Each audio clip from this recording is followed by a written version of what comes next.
শুভ সকাল বন্ধুরা, তোমরা কেমন আছো? আশা করি ভালোই আছো, আমিও ভালো আছি। আজকে ব্লগটা এখান দিয়ে শুরু করছি। চলো কি কি করব সারাদিনে তোমাদের কাছে তুলে ধরবো বলে। এই আমার বর স্নান টান করে আমার দিদি এসছেন, কি রান্না হবে বলছে, দেখি আর কি হয়। দেখো বন্ধুরা, এই যে লুচি হবে, সকালবেলা টিফিন হবে। টিফিনের জন্য একটু আটা ময়দা মেখে নিলাম। আর এই যে একটু আলুর তরকারি করবো, তেল গরম হচ্ছে।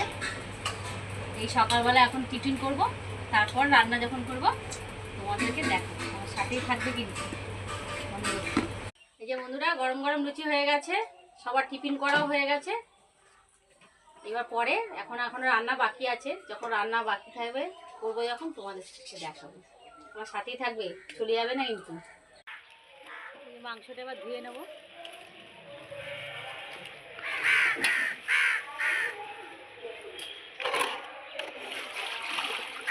মাংসটা ভালো করে ধুয়ে নেবো, কি রান্না করব তোমাদেরকে আমি দেখাবো, আমার সাথেই থাকবে।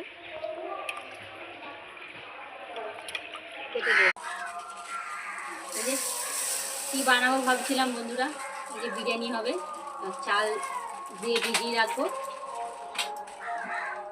আর এই যে মাংস দিয়ে নিয়ে চলে এসেছি, এবার একটু নুন হলুদ দিয়ে ভালো করে ম্যারিনেট করে রেখে দেবো।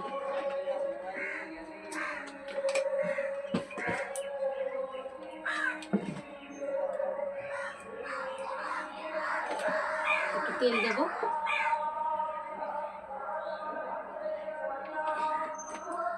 ভালো করে 1 ঘন্টার মতো ম্যারিনেট করে রেখে দেবো।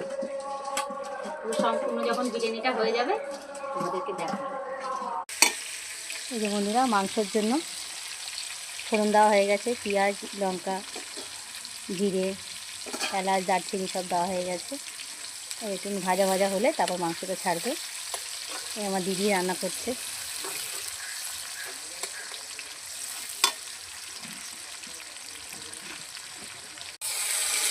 এই যে এবার মশলা দিয়ে ফেললাম, মশলাটা এবার কষানো হবে।